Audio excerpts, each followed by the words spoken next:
MIDDLEKAUFF, baby, hey!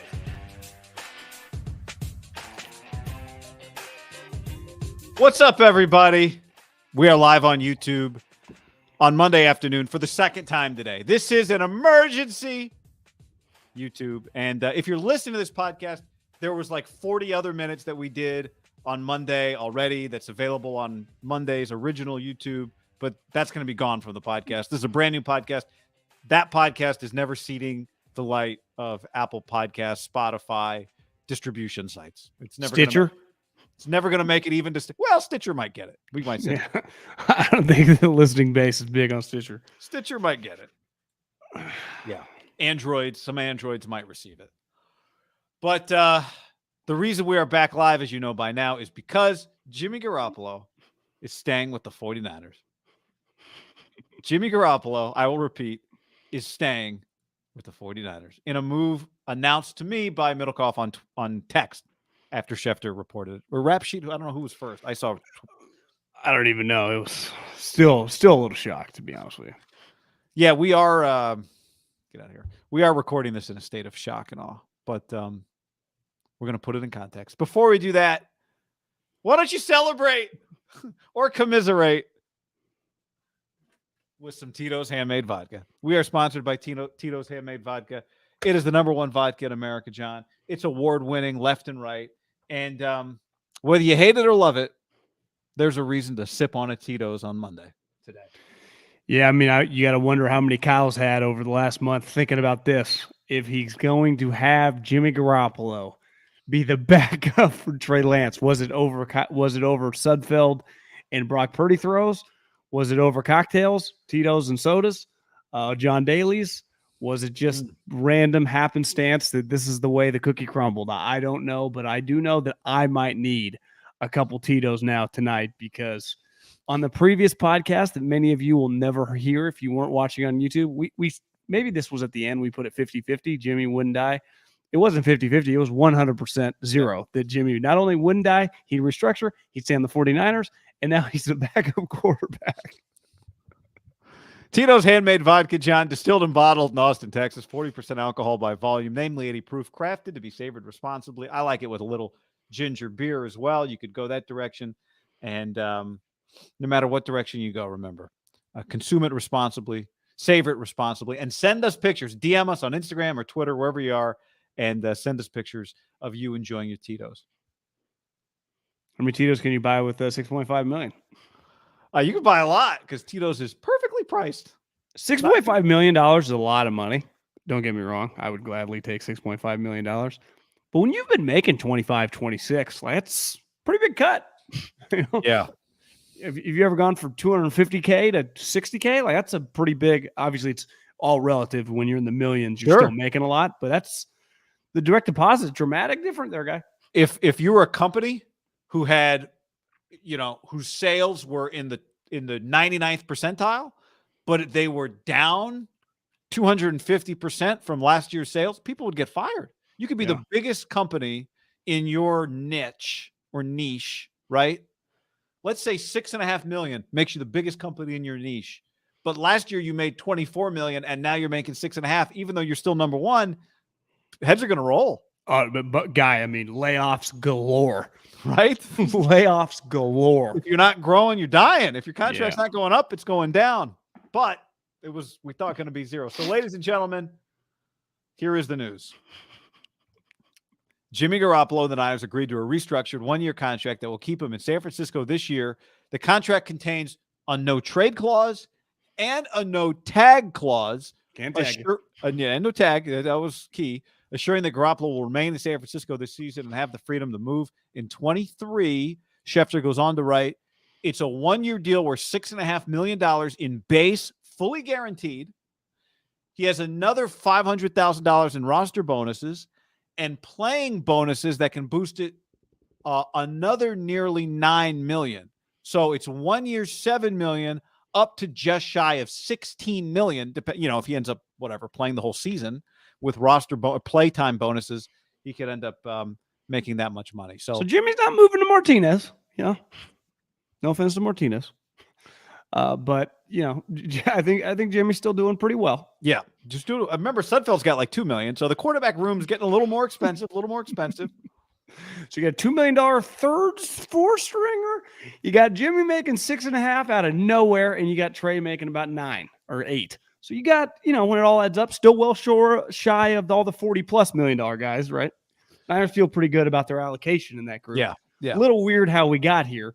There's no way around it, guy. The moment I was just selling my laptop, screwing around, doing a couple things, trying to figure out how to online pay HOA fees, and had Twitter up, flipped it on. When I read it, I had to read it again. Actually, I saw someone tweet basically like, this can't be real, right? And that's immediately when I think I topped, I'm a Schefter guy, but I did type in rap sheet. A spidey sense that it was Garoppolo. And then I kind of had to do one of those. And, less than probably 30 minutes later, I would say I'm still, in a sports standpoint, still in a pretty big state of shock. Like, this is, of all the expectations, this I don't know if it was really on our radar. It wasn't on mine. There are detectives that would say to us, if something is in front of your face, don't rule out its possibility. And every day that we went to Niners practice, there was Jimmy Garoppolo. The 49ers released a depth chart when the preseason started. He was 4th on the depth chart.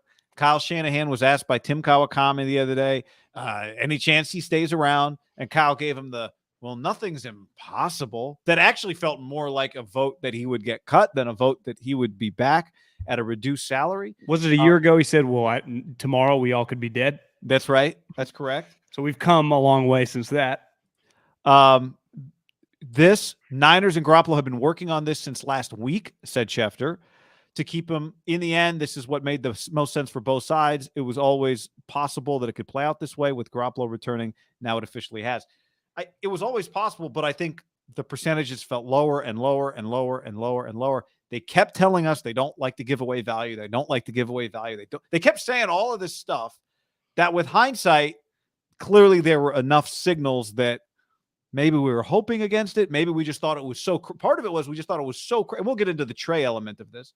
We just thought it was so crazy, but I'm pretty stunned. I think it's unprecedented, guy. Like, for example, Mason Rudolph, who was always a backup, was forced to start some games. So technically he was like their starter last year or within the last couple of years when Roethlisberger was out. So when they drafted a quarterback, like that guy, like Mason Rudolph, is not viewed like you never should have been the starter in the first place. Right. Typically when in Jimmy's shoes, I just think of Alex Smith. Once you draft the guy, you just move on from him. Now, I think Andy would say, shit, we would have loved to keep him. He, at the time, he was a valuable commodity. And look, remember the Redskins at the time traded for him and then paid Alex a lot of money, right? Cam Newton a couple years ago. Different situation from Alex, but same thing, had been the previous year starter. While he wasn't good, he was a well-established player in the league. They draft Mac Jones, they bring him back, and then Bill just purely goes, I want Mac Jones to be the starter, and I don't want the Cam Newton kind of, because Cam, big personality, everyone liked him, including Mac. I don't want him overshadowing. So I just think in recent memory, especially in the modern day, with the money and the power and of the assets of the picks, this just does not happen. And part of it would be on Jimmy's side too. It's like Jimmy was cool with being here the whole time, was cool throwing on the side when we were going out to practice. And I just kept going, this is so weird, even though it's kind of not weird because everyone's acting normal. Mike Shanahan fucking walked by, hits him on the ass. They bullshit. This whole thing is just bizarre, though maybe to them it doesn't feel that bizarre. But I do think they are underestimating how polarizing quarterbacks are just in the sport and what this can become. I don't know. I guess they've kind of lived it, but kind of not in this how many situation. times has Jed York referenced Joe Montana and Steve Young? I just don't see how that's relatable. It's something that happened in 1987. I'm just saying they've brought it up several times, right? The other thing that was kind of a hint today, we didn't know exactly what, but sneaky Chris Sims, John, he's been wrong on the Niners so many times that we ignored him this morning when he tweeted, the Niners and Jimmy, it's a win-win for Jimmy to stay. And then while we were doing the first version of today's podcast, it was, we put it up there like, interesting. Dante Whitner just tweeted, could they come to an agreement? Just asking questions, just a guy asking questions. Turns out it's a guy that maybe knew what was up, right? In hindsight, these were real things. These people knew what was up. They knew. And I do think part of this goes back to, remember the report, how many months, what's it been, a month since, wait, was it somebody on this, who came on this podcast and said they've given Jimmy the right to seek a trade? Was it a guest we had? Sounds kind of, I don't think it was. I thought it might have been. Yeah. Somebody, basically, there were several reports that said the Niners have told Jimmy, maybe it was Breer said it on a podcast. Maybe that's what it was. Breer said it like on Eisen's show. The Niners have given Jimmy free, go find a trade. So Don Yee's been looking for a trade. That was at like the combine, right? Yeah, there was something I thought even like a month or two ago that was like old news. But it resurfaced like it was new news, and we'd be like, yeah, this has been on the table for 6 months. So in part of that, when Don Yee calls up, he doesn't just say, hey, trade partner. He also says, if Jimmy was a free agent, what would you pay him? Would you be interested in him, right? And I think it's pretty telling about what the market, partly it tells us what the market was, partly it tells us Jimmy, because you can't deny for him, playing for the 49ers, if something were to happen to Trey Lance this year, playing for the 49ers gives him his best chance at setting himself up for another contract than playing for anybody else. One thing looking back, and I thought it was stupid at the time because I was like, well, you're dealing with a hurt player. Why are you shocked that he got injured? If Jimmy Garoppolo had never gotten surgery or had just been healthy at the time free agency started, he would not be on the 49ers right now, right? He would have been traded. I think we all feel pretty comfortable with that because no moves have happened. So once we got past the summer and got to training camp, Jimmy's trade value, like the salary cap space was all taken up. Teams had signed, like there were like 3 teams with some space. Most teams weren't even remotely close to Jimmy's number, and the majority of teams in the league are like 10 and under, which makes sense. So looking back at the butterfly effect, his surgery led him to this point. And the brief second Zach Wilson might have had a serious injury, that was like, oh, but when that didn't happen, and I said from the beginning why I thought it was dumb for them waiting was just how unoften guys get injured in training camps now. It's just very rare when they play. Most guys, I saw the Jags the other night had their list of guys not playing in the 3rd preseason game. It was their whole fucking roster. And Kyle is much closer to being like on an island with like 3 other coaches than the rest of the league. How often do you see on social media like a game's about to start that you don't even know is starting, but you just say like, here's the list of the Steelers inactives. It's like, they're a bad example too. He played a bunch of guys, but the majority of teams, they list like 40 guys, and it's always the quarterbacks. So it just, they obviously they were hoping for that, but I still think more than likely he would have had to restructure his contract to facilitate a trade in August, potentially, right? The Jets would have been one. Yeah. No one was trading for a $25 million contract. So if you would have told us he was going to restructure a month ago, we'd be like, oh, that makes sense. He would have restructured to go somewhere else. I think restructuring to stay on the 49ers as the guy holding the clipboard is jaw-dropping, guy. It's even though, like you said, all the clues pointed this was a possibility, no one fucking believed any of those clues because they weren't believable because this never happens. Here's the other thing. You and I just thought of this while you were talking. Like we talked about the scenario where he has a no-trade clause. Doesn't mean he can't be traded. It just means he would control if, October 1st rolls around. Let's just say Matt Ryan's hurt out for the year. Colts want a quarterback. And let's say the Colts call the Niners and offer the Niners a 5th. But let's say let's say things are going well. Let's say Trey Lance is playing well. Niners are in first place or they're in good position for the wild card. I don't think they'd have an incentive to trade him for a 5th round pick. No. Right? They would only trade him for like a 2nd because there is a legitimate reason to have a good backup around when you have a quarterback.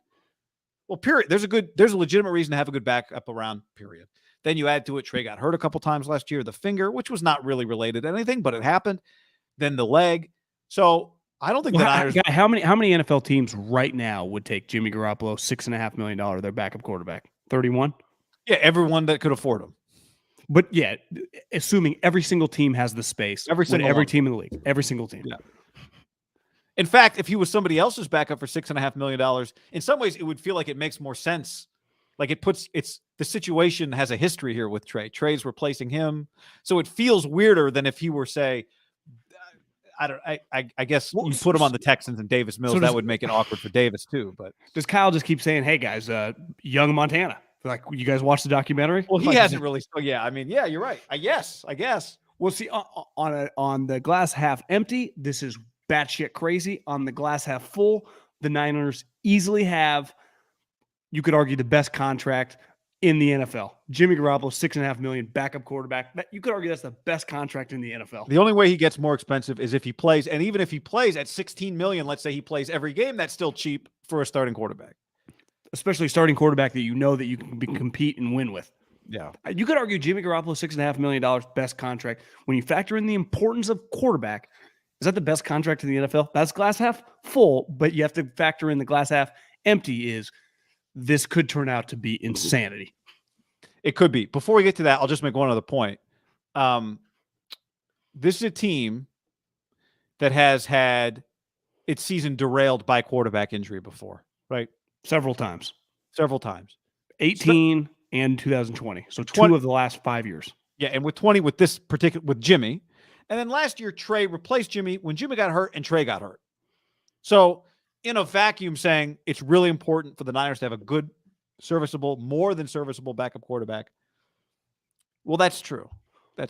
I could even rewind to 18 when they were in a situation somewhat like this, somewhat of an unknown. Jimmy Garoppolo, starting quarterback, tears his ACL, and all they have is CJ and Mullins, which I would say if Trey Lance were to have a similar devastating injury, all they would have would be Sudfeld and Brock Purdy, and that would be an immediate disaster problem.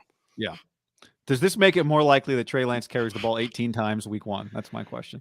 Yeah, this is okay. Before we get into the Trey stuff, I do want to give some love, some shout outs. John, Matthew, our guy Matthew, who has named a pizza after us at Pink Onion, gave us $50 on the stream, a tip of a cat.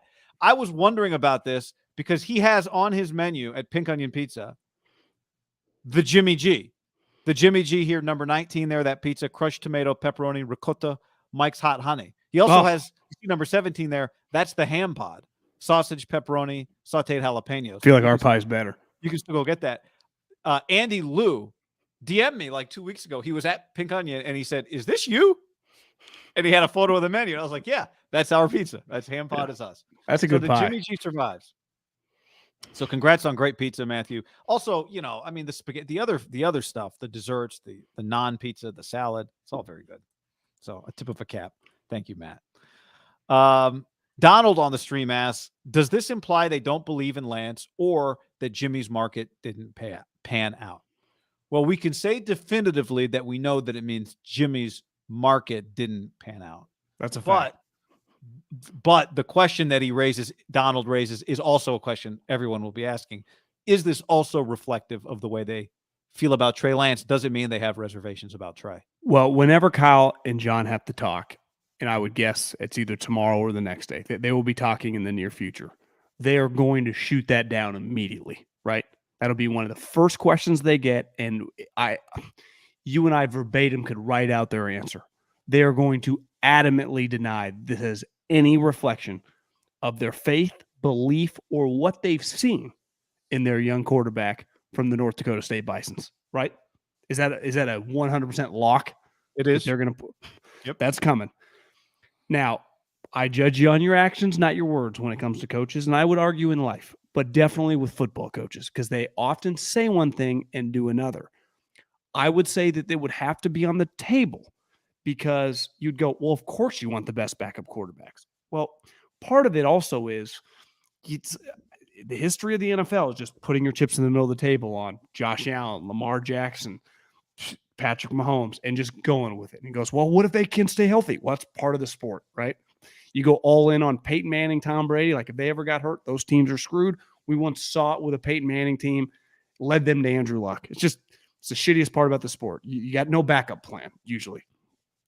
And they might just say, this is just a very unique opportunity. But I would say it has to have some reflection. If you thought this kid was going to be everything that you would trade anytime you trade your pick, which is the 12th pick, and 2 other ones, and I think a 3, your expectation for that player is to be an elite player, right? Maybe not the number 1 on the top 100, but potentially have the ability to crack the top 20 some year, right? I mean, your expectation. And I would say this year, so far, it's been a little bit of a roller coaster of like, I understand where if I was them sitting objectively, even though they're not objective, they're so close, but you have to balance being the GM or the head coach and also being able to take a step back. That you would be, I wouldn't bet my family's lives on this player. I like him. I'm excited to see where we're going, but as we're sitting here on August 29th, 2022 with Trey Lance, reservation would probably be the wrong word, but I would say that they could not feel 100% confident this is going to be a rocket ship. If you put a safety net under a tightrope, then you know that you might use the safety net. Doesn't mean you will fall, but the safety net is there. And Jimmy Garoppolo's presence is the safety net, right? It doesn't. Now, they might argue this is just too good a value on the chance that Trey Lance gets hurt.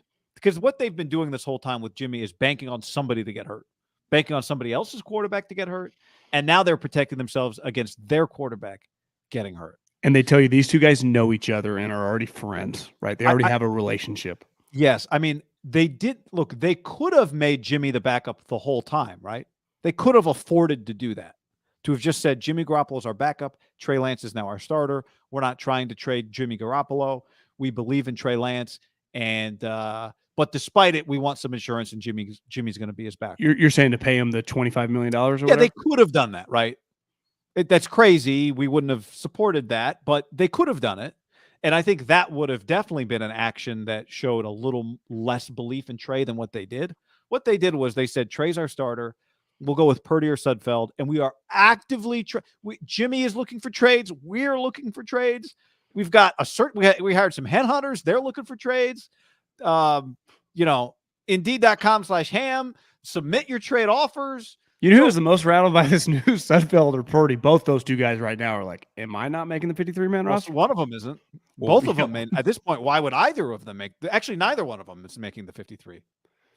Sudfeld because of money and maybe Brock because they like him. But yeah, I mean, why are you carrying 3 quarterbacks if one of them's Jimmy? I don't know, man. You're expecting them both to get cut? Well, maybe I shouldn't. Maybe one of them you keep around. But those 2 guys' lives got rattled right now. Did you get them both on practice squad and have them just face off every week in some epic practice squad battles? One of them's not going to be around. They did draft Purdy, would be my only thing. Not that matters, but all right. Well, maybe another one of them is around. I do think while I agree with your action, judge on action. Their action for the last several months was Jimmy is off on the side. He is not a part of this team really, and we are doing everything we can for Trey Lance to be our quarterback. But they kept him around. Like their action was enough where it wasn't like I think a lot of teams, even in that situation, would have said, you do this somewhere else. Yeah. Allowing him on the field, again, I've said this over and over, is the most normal, because it didn't feel that weird, but ultimately for the league, the most normal, crazy thing I've ever witnessed on an NFL field. But it happened every day, so you kind of became numb to it. It was not normal, guy. I agree, but this is 2 sides of the fence, right? Because on one hand, what you just described is true. They kept him around in the building working out. On the other hand, he went to no practice. He went to no meetings, got no practice reps, was not around with the team when it came to it. Brian Greasy's never met him. I mean, maybe met him, but hasn't really coached him. I had scouts on the Niners telling me they just had lunch. Like Jimmy's just having lunch in the cafeteria. So those actions told us they were really not doing anything with any intention of him being on the team. Right. That they did believe they gave him the option. Remember, he was allowed to come to quarterback meetings and stuff. If he wanted to, he said no, which I don't totally blame him. Like in his mind, you guys are going to get rid of me either through trade or release. This is the beginning of training camp. I'll just do my side thing, but I'm not going to come to the meetings. Now, granted, he already knows the offense, so they're just reinstalling everything. But you could say the same thing about George Kittle, Trent Williams, and Kyle Juszczyk, right? They still got to go to the meetings. Now, you don't get paid in football, right? It's not like Jimmy's salary. It's not like they had been paying him a premium that period of time. So it's like, let's just wait to see if something happens. It's pretty crazy that it speaks to Kyle and John that they kept a relationship cordial. Maybe it's like Belichick wouldn't have this in the bag. They handled the Debo thing too, although this is a pretty insane, to your point, situation. Debo, that thing happens in half the teams around the league every year. Yeah. So I mean, let me paint you a scenario. What? Nothing. No. I thought you saw this one. Been listening for years. Guy's voice doesn't match his face. Let me paint you a scenario. Who drafted a quarterback really high this year? Just the Steelers were the only first-round pick. Okay, it's a weird one. But let's say Jimmy was the Steelers quarterback last year. They draft Kenny Pickett. They just cut Jimmy. Jimmy's now just available to the league, and his price is $6.5 million to be the backup. Meanwhile, the Niners drafted Trey Lance last year, and Trey Lance was just their quarterback last year. And but he got hurt a couple of times, which happened. They want a backup. They signed Jimmy Garoppolo for $6.5 million. Way less weird. So why? Why? I mean, you're right. Because that's normal NFL protocol. Yes. You don't know each other. You bring in backups. That you do it. It happens all over the league, even with Mahomes and Brady. It is much weirder when the incumbent gets replaced by a draft pick, but he carries out the 1 year while that guy figures it out, which historically happens before we were born and the majority of the time in our life till recently when you draft a quarterback and you just let him be the starter. And then that guy starts his first year and then he gets replaced and everyone acknowledges like the young guy's coming, he's getting replaced, and then the other guy just stays. Right. I think Carson Palmer did it with John Kitna. I'm pretty sure John Kitna went on to another team the following year once Carson comes in. Like that's just the way the sport works. You know? So yeah. So what you just said was the difference is the pre-existing relationships, because the position part of it, a big part of it is you are the team leader. There's no there might be some co-captains and two of them are, one of them's a linebacker. Maybe you got two linebackers. Maybe you got Eric Armstead and Nick Bosa are co-captains. There are no co-captains at quarterback. There's just the quarterback. Well, that's Harbaugh, right? You're only allowed to play one guy. Like split the baby. And that's what makes this situation different, is Jimmy was one of the leaders, and then Trey became one of the leaders. So does it make it weird in the locker room? Does it make it weird with his team? Is this fair to Trey Lance? Or is this unfair to Trey Lance? Or is there such a thing as fair or unfair when it comes to competition? Well, there is nothing, I would say, in life that is truly, quote unquote, fair. Life is not fair. But in football, and when you build a roster, you can rig it, right? It's like in life, most of our situations, you can't rig. In football, I can rig who's on my team. Like you're going to see over the we're recording this now Monday afternoon, so less than 24 hours. Guys are going to get cut left and right all over the place. And a lot of them will be names you've never heard of unless you knew that guy in college. But some of them will be veteran players, different places. Patrick Laird. It'll be like Kenny Golladay, or I'm just picking a veteran player. And that Laquan Treadwell got cut. And that mindset of that team or that coach would be like, well, we had a rookie corner or a rookie wide receiver that we're going to start. And we're not going to have this guy be a locker room lawyer or whatever. Now, that would already be the pushback on Jimmy. He's not a locker room lawyer. He's not built like that. And I think Kyle might even say he's been a backup before in his life. And I'd say, yeah, he did backup. I don't know. One of the greatest players in the history of sports. So a lot of people backed up Tom. It was a normal position. Why? Because Tom started for 20 plus years. He's Tom fucking Brady. So yeah, he's been a backup, but pretty unique backup spot. Now, I think back to that, he doesn't know how to be a backup, and he's been in that position. But I don't know. What gets to me, and we talked about this on the podcast, I think we're burning, is that we have seen so many different times just throughout the league that when you're the backup quarterback and a guy is struggling, whether it's Zach Wilson, a new rookie, or whether it's an established guy, and the backup is intriguing for whatever reason, that fan base wants it. And I brought up the situation because it's kind of famous in like embarrassing 49er lore of when they chanted for David Carr and Alex was on the team with Singletary. But Singletary had him warm up. This situation is much different, but if Jimmy has, I think right before we hopped on, I saw Kawakami's like, we are a couple 3 and outs just in certain situations with Jimmy standing there. this team, because it gets back to, we had talked about the pressure on Trey Lance's, I think we're erasing this from the podcast as well, that everywhere you looked on, PFF, NFL.com, every site, Trey Lance is getting the picture of Trey fucking Lance. Now, go watch the old YouTube from Monday to watch that segment. I did wonder is that an algorithm? I don't think so. Based on I don't think so either. But I just think that good question though. I wonder if it could be this situation, the pressure that it adds to them, even if they're buddies, and even if Jimmy's really cool, by all accounts he is. How about the stuff from us? How about the stuff from the fans? Now, Bill Polian's always said, and I think these guys subscribe to that, if you listen to fans, you'll be sitting with them. But they're going to get loud in this situation if it were to get weird, which we already thought there are going to be some weird moments for a young kid. So I think this is the biggest risk by a mile they have taken probably since they drafted Reuben Foster. And looking back at the Reuben Foster situation, they didn't have much to lose because they were already losing a ton of games. And that look back, the way that all played out, that was a risky situation that blew up in their face. They haven't really made that many risky propositions. DeForest was, and it didn't age that well until last year that they were able to win some games. He started kicking ass. He was team captain. It was that was a bad situation. But that was a situation that we've seen before, right? Team trade a guy, going to get paid to do some other things. They got a first-round pick. It was justifiable. This situation is justifiable in a vacuum. I get Jimmy for 6.5. But how about when you get out of the vacuum and you factor in personal dynamics, a young quarterback who's not coming from Alabama or Ohio State, he's coming from North Dakota State, just first year really in the big leagues as the starter. The more and more, I think it is very fucking risky. You won't convince me otherwise. I don't care how great and how high character and first-year quarterback coach.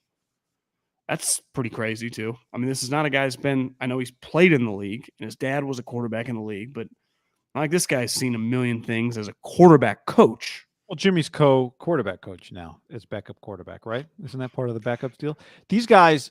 You agree? Are you with me? This is one of the riskier things they've done. Yeah. Yes. I think trading for Trey was pretty risky. Also, right? I mean, it's that, and we don't know yet if that risk is paid off or not. So you're just doubling down on risk. That was risky for sure. That was risky. I think one thing we've seen consistently, and this I think puts pressure on Kyle Shanahan and John Lynch, right? This is a situation that if Trey Lance doesn't develop, that maybe it's Jed's idea. Well, maybe it's Jed's idea. He said whatever those guys want to do. He was ready to pay $24 million for Jimmy. But this puts pressure on them, and obviously it puts pressure on Trey. It puts pressure on Jimmy, kind of, although I've already seen Jimmy. I don't think, and this is where a lot of their risk and like the Debo, their dedication to just sticking it out with Debo. And we've talked about this. John Lynch and Kyle Shanahan now have a track record of betting on their ability to manage people to help them in situations that look like they could be awkward. They've repeatedly done it. And the situation with Reuben was that. They were betting on their ability to manage and create an environment for Reuben. They did it again with when they traded up for Trey. They did it with Debo, obviously. They did it when they traded DeForest because he was a team leader and they bet that they had the other people. So they are making, if I were to defend him here, I'd say they're making they're making an educated risk. Fair.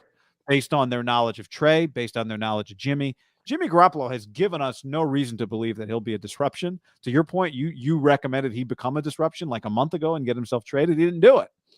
So there are I'm putting it more on the outside stuff than on. I don't expect Jimmy to be weird. Stuff. I also think it's just the nature of a professional locker room that is, as much as people have relationships, they want to win.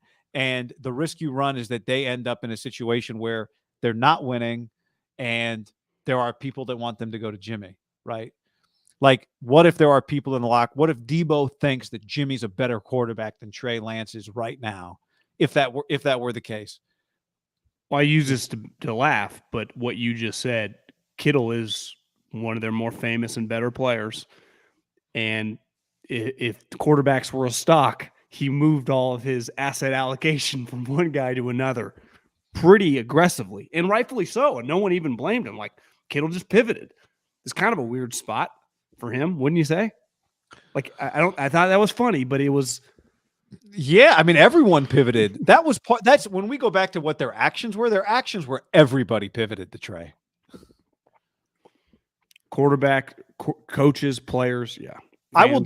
I want to disagree with what you said. Kawakami said earlier about like a few bad plays. The external, the fans. Like we saw Jimmy play, right? He's not. Trey is not replacing a guy that was without. But you forget. But you forget. Maybe the backup quarterback, the most popular guy. That whole thing. Yeah, that's true. But I do think there are just things, fundamental things that even when Trey isn't doing some of the stuff that Jimmy did in terms of reading defenses right away, there are just parts of his game that he has that Jimmy just fundamentally doesn't have. The athleticism, the arm, the physicality. So, in the now burned podcast, we talked about this year wins is just a QB stat for Trey Lance as long as they're winning.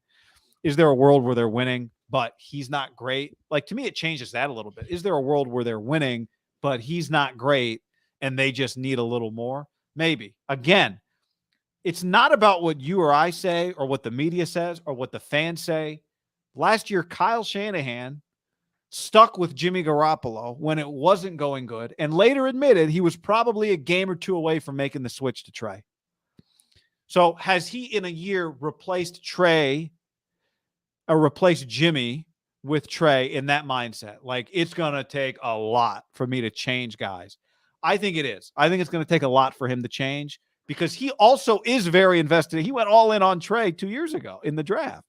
So he wants that thing to work. True, but he does. But as long as he keeps winning, like he is, and I say this a lot about coaches, Kyle Shanahan is obsessed with 2022 right now, as he should be, as all the other 32 coaches, coordinators, position coaches around the league. They're trying to win September 11th, right?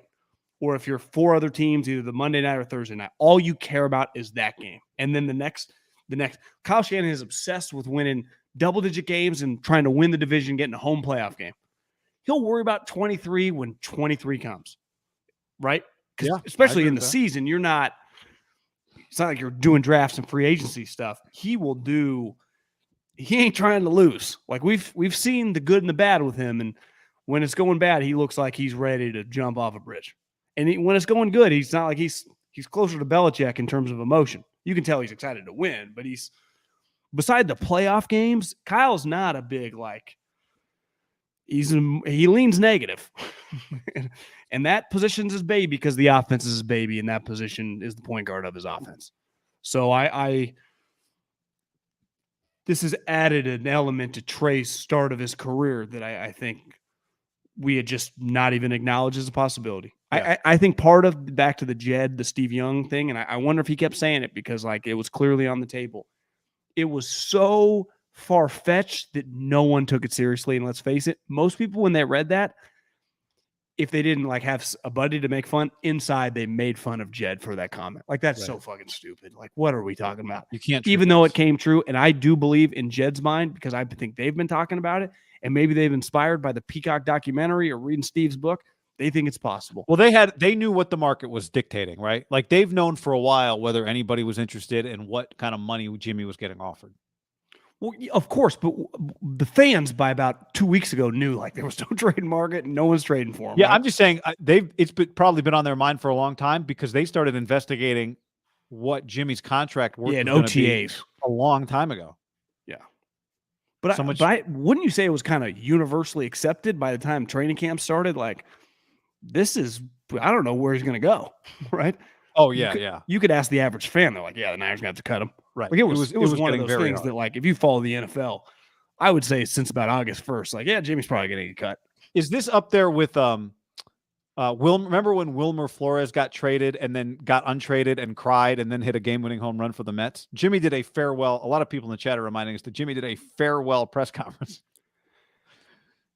He did a farewell press conference, but then he didn't go anywhere, and he kept throwing. I think once he started throwing for the 49ers during training camp practices on the side, that like would be null and void. That press conference was a little less like, you couldn't keep bringing it up. The Niners had a farewell press conference from their quarterback and an alleged trade demand from their best receiver, and both guys are on the team. I think John Lynch and Kyle Shanahan kind of had a farewell. They definitely had a farewell. They 100% had a farewell. I think part of the thing that's so crazy why everyone's kind of laughing is like everyone had moved on from Jimmy. The coaches, Jimmy, the other players, the fans, everyone on the internet, all the other teams were like, should we be interested in this guy? Like everyone over 8 months, we're all on the same page. Every single person, except Kyle, John, Jimmy, and looks like Jed. They never threw out hope when all of us, I mean, I gave up hope in February. Most people, I'd say, probably around the draft. Some people OTAs once Trey became the starter, and then a lot during training camp. Like this thing's over, and every single one was wrong except the 3 or 4 of those guys. Even Don Yee was probably like, "I got to get him out of there." He's like, "Jimmy just won't listen to me." Like, is this what Don Yee wanted? It feels like this is what Jimmy wanted, what Kyle wanted. John's kind of cool with it. I would imagine things are a little risky. And Jed just wants to be like, have his Steve Young, Joe Montana moment. It feels like Jimmy's cool with this. Kyle obviously wants it. I bet John has to think it's a little risky. And Jed loves that it's Steve Young and Joe Montana. He can just fucking never stop talking about that. John on the stream asked, what if the players vote Jimmy a team captain? Then that's where you rig it and you would not acknowledge that it happened. It'd be a very big red flag, yes. Would you, if you were Kyle, not tell anybody? Just count the votes yourself? Well, like if everyone puts on the piece of paper, right, turns it in, you would just pretend that he never got voted team captain, never bring it up. And you would not tell anyone else. Like if you're Kyle, you add that up yourself, you ex-nay it, and you only announce the other captains. On the stream, here's a statement, which I think I would bet a lot of people fall in this category. All I care about is, does this make the team better or worse? And so that goes back to the conversation about Trey. Does this make, because I think you could argue, and I wonder if John Lynch will say this or Kyle will say this. Hey, Jimmy's a great resource. Jimmy is more valuable as a backup quarterback to Trey. He won't say he's more valuable than Purdy or Sudfeld. But there is a world, he would argue, where Jimmy's an extremely valuable asset to Trey Lance. And having him essentially as an assistant quarterback is going to be very valuable. I would imagine one of them will say that. Like, we expect that from Jimmy Garoppolo. So the question is, does Trey get that from him? And if so, does that outweigh whatever he has to deal with in the locker room, whatever he has to deal with, with his teammates, the public pressure, all that kind of stuff? It only makes him better for sure if Trey gets hurt. I think most fans acknowledge, because I think with most positions, like, this guy help us, let's get him. The quarterback position's a little different. A lot of moving parts, right? I agree, the resource thing, but the resource, like, is Trey going to feel cool with just going to him now in this spot? Is it hard to go from, like, the little brother to now I'm the big brother? Like, I'm the captain now? Is Trey Lance going to be a captain? I don't know. It's just... Has to be. Yeah, if you're Kyle, you also rig that. He has to be. I think I remember Russillo did a thing, like, he looked up, on average, 29 of the 32 quarterbacks are captains. Obviously, they're not 29 sweet captains. It's just like an automatic position for the most part. And part of it is like a couple teams do not. They have like game day captains. Like if you have legit captains, your quarterback is basically the captain on every single team. If not, you might as well just not play because your team's going to suck. Who's the guy from Michigan State who wasn't the captain that the Raiders drafted? Connor Cook. Yeah, Connor Cook. Remember Draymond that year? The Michigan State had like 10 players drafted. Congratulated every single one on Twitter. Nothing about him. That's right. And this is before Draymond was Draymond. This is like 2014. He was just like a fan because he played in the spring league, so he knew them all. He must have hated that guy. That's right. He did play in their spring game. On the stream, pull up Chris Mortensen's recent tweets. Okay, here's what Moore tweeted. If Trey Lance isn't ready, the 49ers can't worry about saving face if he doesn't progress early in season. You do the right thing for the team that just fell short of the Super Bowl. If Lance does emerge, then Jimmy G has secured his freedom for 23. Garoppolo would have interest if released, but his best chance for success at this stage is right where he's at. The only thing that matters, as 3 sources close to the 49ers said this weekend, is to give the team the best chance to win. Jimmy G insurance makes sense. What if Trey just stinks and Jimmy G's a quarterback for like the next 7 seasons of the 49ers? And everyone's like, remember that time we tried to replace him? Like we're giving, like, everyone, you want Jimmy gone now, but in hindsight, the David Carr warmed up and the crowd chanted for him story is a story. It's one of the many stories we tell about as a testament to Alex Smith being a high-level guy, a competitor, a team-first guy, just all the shit, right? There's all these out. Now, obviously, his injury is the number one Alex story that we tell, but that has become a story of lore for Alex. What if in 7 years, like, oh, Jimmy, man, they tried to replace him. They cut his salary. He said, I'll work for nothing. I'll show everybody. 2 Super Bowl MVPs later, Jimmy Garoppolo is known as one of the greats. It would be, this is already the craziest story. That'd be the craziest thing I'd ever experienced in sports. And I've followed sports like you for, we're in our mid to late 30s for going on strong 30 plus years like that I remember. And this again feels pretty unprecedented. In the 90s, the 2000s, the 2010s, or the 2020s, this is pretty bizarre. I think we all agree with that, right? But it's bizarre, but it's also like, yeah, I can see it working. But I could see it working. And working just means it doesn't hurt Trey's season. Yeah. It does add an element of like, things get weird. I think all our hypotheticals are what happens if things get weird. But here's the most likely hypothetical. Trey Lance gets hurt. Maybe he's playing well. Maybe he's not. I don't know. But he gets hurt. He misses 2 games. Jimmy comes in, wins 2 games. That's not a hypothetical. What do you do next? Right? That's not like that is, then Kyle Shanahan has a decision to make. What does he do? Let's say they were 4-2 with Trey, or 3-3 and 2-0 with Jimmy. I don't know. But that's a real situation. Like that is, you have to then make a decision in that spot. And when it's is it worth yourself being in that position than just avoiding it altogether? Well, it is if your backups would have gone 0-2, which they might have. So you'd rather go 2-0 and have to deal with that situation than going 0-2 and not just going back to Trey. So you'd rather go 4-2, but it been a little weird and it felt like it was more of the team. Then he gets injured. Then Jimmy comes, wins 2, looks better. So now you're 6-2, but you're like, God, would we be better with Jimmy? Then potentially going, let's say 1-1 because Kyle could outcoach, and now being 5-3 and just knowing you're going back to Trey. That to me is the type of situations that this opens yourself up to the craziness, because that would immediately be that would be the biggest story of the week. Do you agree that's the most real scenario? I think it's more real that happens than that Kyle just goes, you know what? I'm replacing Trey. I don't love what I've seen. That would be one of the biggest stories of the year, right? What does Kyle do? And that's unavoidable. Like Kyle can avoid it as long as he doesn't replace Trey with Jimmy. But the second Trey gets hurt, there's no avoiding it. It's here. But they would argue, yes, that's why we did it. We did it for this reason. We would rather be in an awkward situation with a chance to make the playoffs than not be in an awkward situation with no chance. How many teams in the league would have done this? Every single one? If granted the opportunity, the guy's cool with staying for this price. Okay, the Chiefs with Patrick Mahomes. Alex Smith says, I'd rather stay here for $6.5 million than go play for the football team. Do they do it? Yeah, but Alex had accomplished less than Jimmy. He just had never won in the playoffs. You don't think his stock was higher at that time than Jimmy's was? It was, but I'm saying he had accomplished less in terms of like been a part of winning teams in January. Like Jimmy just be like, I've been a starter for 4 playoff victories. Yeah. Even though it feels like he hasn't done that much, but that's just a fact. That's true. Yeah. I do think Alex probably a little less polarized. I guess there are probably some similarities there. I mean, the Niners would sell their left nut for Jimmy to be like, Trey to be 60% of Mahomes, right? I mean, that's the problem with that analogy is you're talking about a guy that's his career ended yesterday. He's like 26, already a Hall of Famer, right? I think part of it is like, and we talked about this on the episode that got deleted, is like, no one has any clue if Trey is like legitimately good when it matters against good teams. And that's to make the playoffs. Like, you got to compete against good teams. And say what you want about Jimmy. He's a roller coaster ride. I do know he can just play against good teams.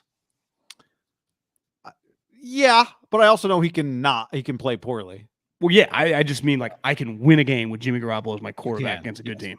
Yes, like I know that I could, over the last several years when he's been healthy, go into Denver week 3 if they're 2-0 and we're 2-0 and win the game. Now, we could easily lose and Jimmy could throw some picks. Trey could have 5 picks in that game. Might not be able to communicate, which is understandable. That happens to a lot of young players. It might happen to Tom Brady at 22, right? That's not even that weird. But when you have Jimmy as your backup, no one has any time for like, does Trey know what's going on out there? That's like, what the fuck are we doing? Sunday night, we're sitting on our couch, eating a chicken sandwich. like down 7-0 and Trey's overwhelmed. Like no one wants to watch that. You're cool with it when you got a young team just building like we're figuring this out. With this Niner team, not a fucking soul wants to see that experience. Nobody does. And neither does the head guy. Because he'll look at Jimmy. He might. Let's answer some questions on the stream since the stream is pumping along. Jay Dusk asks, how happy is Greg Papa? He will be beaming. Happiest day of his life since happiest day of his life, probably. I was going to say sorry, kids, Derek. Yeah, I'm Elliot asks, is this good for ham business? Well, it's our second pot of the day, so I'd say yes. Not bad. Swan Song says Trey Lance gets hurt. Jimmy comes in and loses 2 games. Then what? And then you go to Purdy. Tony says it's pretty simple. The Niners don't believe in Trey. If you do, you don't keep Jimmy with a no trade and no tag. Well, Jimmy's not a taggable player, I would say. And Jimmy, I think the reason you have the no trade is because Jimmy insists on the no trade. And then you both agree if there's a trade we're not going to send you to. Maybe Jimmy would rather be their backup than get set to the Texans if Davis Mills gets hurt. But if Matt Ryan gets hurt, or if Kirk Cousins gets hurt, now you've got a thing where everyone will agree it's better for him. Because Jimmy's doing them a big favor by taking his contract to 6.5. So you have to give him something. Like I can't just become one of the most tradable players in the NFL. You trade me to anywhere. I think the no trade clause is not weird at all once he accepts. Cut his salary by 4. Yeah. By 3.5. I think the scenario that could get weird for them behind the scenes, just with Jimmy in the front office, is Matt Ryan gets hurt. He's out for the year. Jimmy wants to go to the Colts, but the Colts are only offering a 4th-round pick. And the Niners are going, we're not going to take a 4th. We got you for $6.5 million to be our insurance policy. And Jimmy says, no, send me to Indianapolis. I want to be a Colt.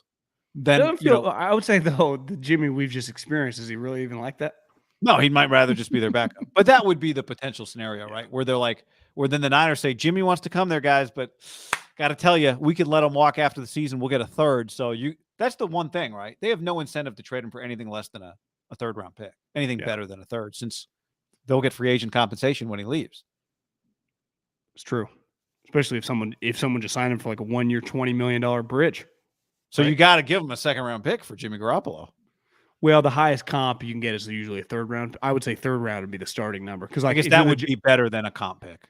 If you're the Giants next year, right, even let's say you get to draft one of these guys, you could see them wanting to bring in Jimmy Garoppolo and maybe give him $22 million 1-year starter, and that boom. He just does the thing he did with the Niners. He comes in, the same thing all over again. He just gets a little more money back. And gets money back, yeah. Or the Niners extend him after the year. This is the best case, though, guy. I've been saying what would be Jimmy's best role to be his free agent year in 2023 would be to take a sabbatical.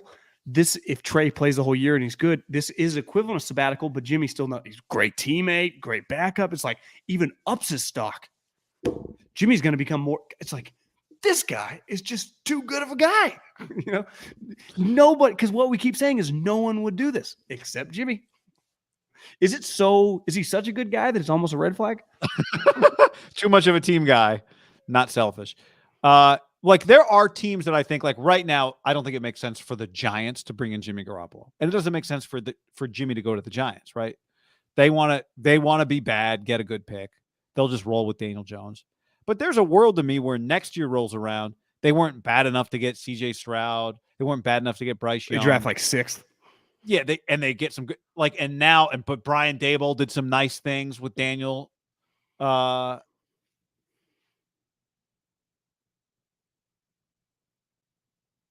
freeze? I didn't freeze. I'm just trying to remember the quarterback's last name. Daniel Jones. Daniel Jones, thank you. But I pretended to freeze to see if you would say it. I was like, just to freak you out.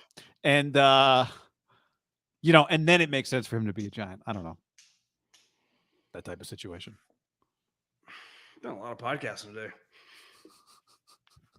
You changed since our last podcast, which was it got cold, and then my blue Tito's hat just doesn't go with the black sweatshirt. I only have one sweatshirt with me because this is 108 degrees. You don't need to bring it, but when you pump the AC, you get freezing cold. Here's a great point. Brandon on the stream says John's scenario where he takes a sabbatical guarantees almost that he goes into the offseason healthy. What a wild roller coaster ride! Truly is. Yep. It really is what makes sports the ultimate reality show. Is you're always shocked, just different transactions, different interactions that you just don't see coming, that just gets you legitimately to go, wow. Jesus, didn't see what? That's, for every just like so-and-so was cut or whatever. You're like, okay, whatever, not that big a deal. Right. Like Jimmy Garoppolo is restructured and is going back to the 49ers. I think that universally football fans from Seattle to Miami up to New York, back down to LA, or just like, is this serious? Like on text chains, like, do you see this? What the hell's going on? So we've got Russ to Denver, Tyreek to Miami. Mike McDaniel became a head coach. Who would have predicted that a year ago? These were all plot twists that if you wrote them into the script, you'd go, the writers got lazy. Brady unretired, came back, sabbatical. The Brady retired and came back. It feels normal now. Yeah, Brady's a buck. John, let's tell the people about our friends at DraftKings, the official sports betting partner of the NFL. To celebrate the return of Jimmy Garoppolo and of football, DraftKings is giving new customers a can't-miss offer. You bet $5 on any football game, and you get $200 in free bets instantly. And that's not the only great option. How about the opening night promotion? Yeah, guy, want more action for opening night? Everyone can experience the thrill of DraftKings early win promotion. Get up 7 points, and you win. You hear that, guy? Bet on any NFL team of your choice. Okay. And if your team leads by 7 points at any time during that game, at any time, you get paid instantly, even if the team ultimately loses. DraftKings is safe, secure, and reliable. Best of all, you can deposit and withdraw your cash whenever you want. That's fantastic. Download the DraftKings Sportsbook app now. Use promo code HAM to get $200 in free bets instantly when you place a $5 bet on any game. That's code HAM only at DraftKings Sportsbook, an official sports betting partner of the NFL. Minimum age and eligibility restrictions apply. See show notes for details. Alice on Twitter said, watching Guy and John process all this live on air was all of us. That's a photo of Jimmy's Gabagoo Subway commercial. I mean, Jimmy's a good-looking dude. He's, for a guy at 30 years old, he's got just enough blend of like the gray, in his hair that makes him like sexy for the older women, but he's still such a good-looking, like every girl like 23 finds him very attractive. He basically transcends every demo. 20 to like, you get a little gray, like the 55-year-old is like, Jesus, Jimmy Garoppolo. Yeah. And now he gets to just keep dominating the San Jose general area. I do believe he's got a serious girlfriend around here why he didn't want to leave. Otherwise, every single player in the history of the sport would have wanted out. You can't convince me of that. And one might be lowballing him. He might have 5 that are just treating him pretty well. And he's got a good thing going. You can fly people all over the place. Well, yeah, what if Jimmy's cheap, though? I'm trying to pocket his money for life after football. It's like, I'm not leaving my job for you unless you put a ring on it, Jimmy. He's like, well, I'm some of these I'll hang around a little longer. Yeah, some of these airline prices, man. I've never flown in or out of San Jose. I don't know. Maybe you ever flown in and out of San Jose? I don't think that I have. I picked someone up there, like cousin's friend that came in for a wedding. On the way down to like the wedding, I picked him up, but I've never flown, never even stepped inside. I don't think I have. Jimmy flew private back from the Masters, though. Jimmy did? According to sources. I mean, remember when he was at the Masters, like under the radar? No one knew he was there until we saw the Hooters photo. Oh, yeah. Anything else to add to this? It just didn't expect it to go this way, but we're here and we'll roll with it. I'm glad. I'm not going to complain. Not as mad about it as I thought we'd be, a month ago. No, I'm cool with it. I will end on this. I do think it's risky. There's risk involved. I can't quantify specifically. Like, I don't envision like a fight with Jimmy and Trey, or I just do think the risk of the general kind of slow bleed if it's not going perfectly on the Trey. That to me is the risk. Not that Jimmy Garoppolo, $6.5 million backup. Niners now have the best backup quarterback in the league. They have a guy that's a top 20 quarterback as their backup 6.5.